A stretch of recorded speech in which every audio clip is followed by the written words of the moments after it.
Everyone, so on the last episode of this podcast, I mentioned briefly how important volunteering is and how that can be a really useful exercise for you as a practitioner to help build your client list and build your business.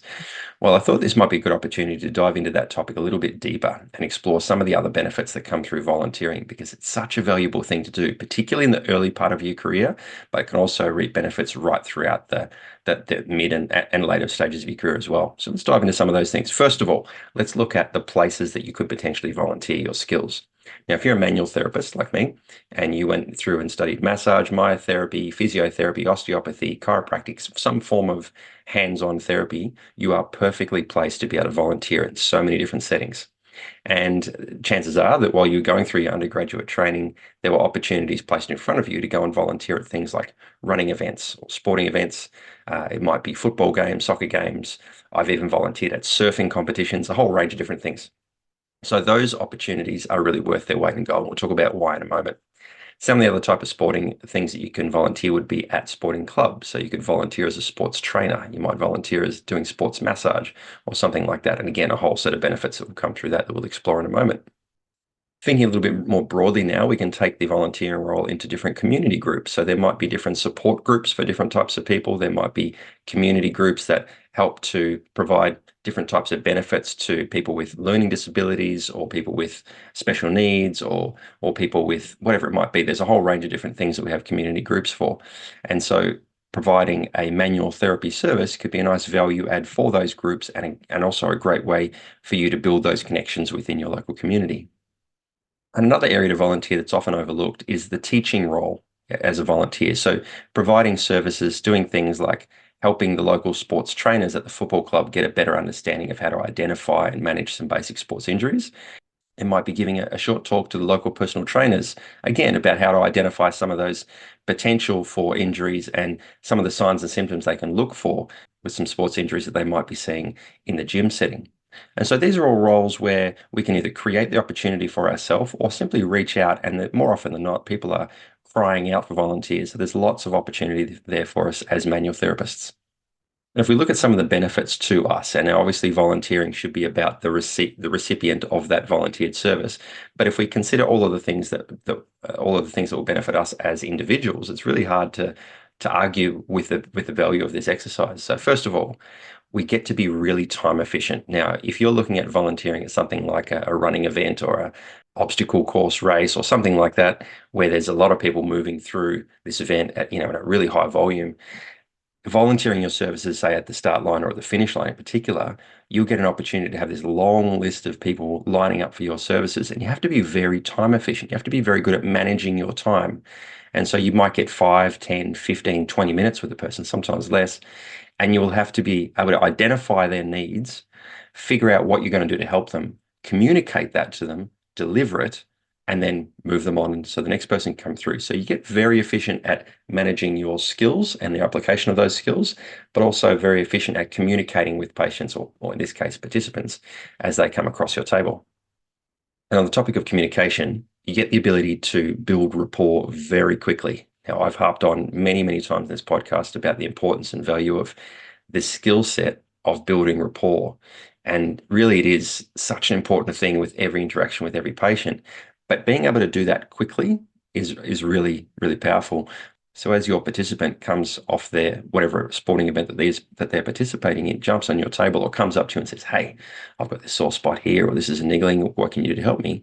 You need to be able to connect with that person very quickly to be able to build trust with that person very quickly so that they can follow your instructions, follow your advice, and hopefully get the most benefit out of that engagement. And so, yes, building rapport with people is a super important skill, but being able to do it quickly is even more valuable to us. And this is a great place to be able to develop that skill. It's also another place to be able to really showcase your abilities. Now, often when we're in clinical practice, we might see somewhere between 4 and 10 people a day, right? Ballpark, depending on how you work, sometimes much more if you work in different shorter time slots. But in your clinical setting, you have a limited number of times in any given day where you can really showcase what you do and develop that trust from the person you're working with. Now, when you are working at a sporting event, community event, something like that, when you've got a high volume of people coming through your consultation space, you get so many more opportunities to be able to demonstrate what you know and what you can do to help people.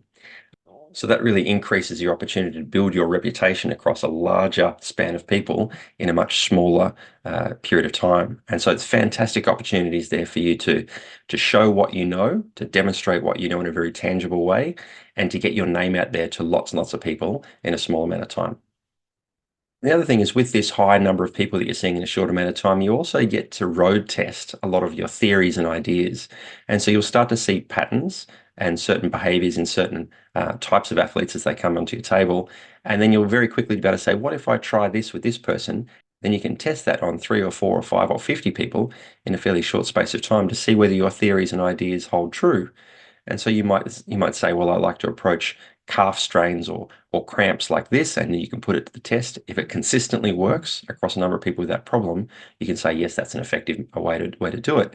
But if you're only seeing, calf cramps on a small number of people clinically, you don't really get the chance to apply and retest in a short space of time. So those high volume, high pressure situations are a great opportunity for you to really put your skills to the test and to figure out what works for you and what works for you quickly. And along that line of thinking, we can't discount the opportunity to just sharpen your tools. So you're going to get very good at the things that you do because you get the opportunity to test this out on so many people. So it's not just about testing out your theories and ideas, but those hand-based skills, those tactile skills that you're going to develop by just getting your hands on lots and lots of bodies, that can't be undervalued. It's so, so important. And you know that you go and see a practitioner who's been in the game for 20, 30, 40 years, and you can tell by the way they touch you that they know what they're doing. And so, again, seeing lots and lots of people in a short space of time gives the opportunity to really hone that ability, sharpen your tools. Lastly, just to touch on one last thing within the benefits that we receive as the person doing the volunteering, is this really intangible, hard to measure, but really long tail effect of building your network. And so if I think back to the people that I now know in the profession that I work in, or the professions that I work in, so many of those connections came about by just putting my hand up and saying, yeah, I'll give that a go, or yeah, I'll offer some time or skills over there. And then the people that you meet along the way, you might not realize it at the time, but those relationships play out over a really long time period, and they will create their own opportunities that, like I said, you just can't measure them until they actually happen, and you realize, that was through that thing that I did 20 years ago that I didn't think was going to amount to anything, turns into a really valuable conversation that you had with someone, which resulted in a really valuable relationship, or if not them, someone that they know and they introduce you to. So if you look at the lifespan of your career and you think about all the really valuable people that have come into your life to help you get to this opportunity or that opportunity or open a particular door, so many of those have happened by chance, by you being in a place or being present at a time when somebody else didn't choose to. You were there and they weren't, and you got that opportunity. And so volunteering really does expose you to a lot of people, a lot of experiences, a lot of opportunities that can play out in the long term. Then we talk about the benefits of volunteering for others. Now, if you ask just about anybody in the health profession why they got into it, I'd say 99% of people will say because they wanted to make a difference for other people. They wanted to improve the quality of lives of other people. There really is no better way to do that than volunteering. You get to touch the lives of so many different people. And so there will be members of the community that will benefit from you volunteering your knowledge, your skills, and your time. And it's really difficult to be able to map how many people could benefit from you just turning up and offering your time for them. And with each one of those experiences, you get to potentially positively impact that person and have a positive impact on their life in one way or another. And again, linking this back to why we got into this game in the very beginnings, those are the reasons. Those are the reasons why we started doing what we're doing. We wanted to have a positive impact on people. We wanted to improve the quality of people's lives.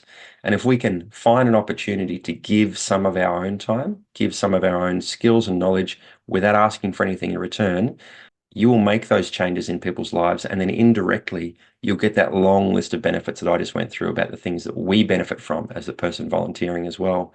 And so I can't think of a single time that I volunteered where I didn't get back more than I gave. And so hopefully that can be an indication for you how valuable these experiences are. So go and volunteer. Funny thing, I've seen people in the very early stages of their career volunteer a lot, and I certainly did that, created a lot of opportunities, opened a lot of doors. And then we need to probably get at a certain point a little bit more protective of our time. We have to invest in ourselves financially.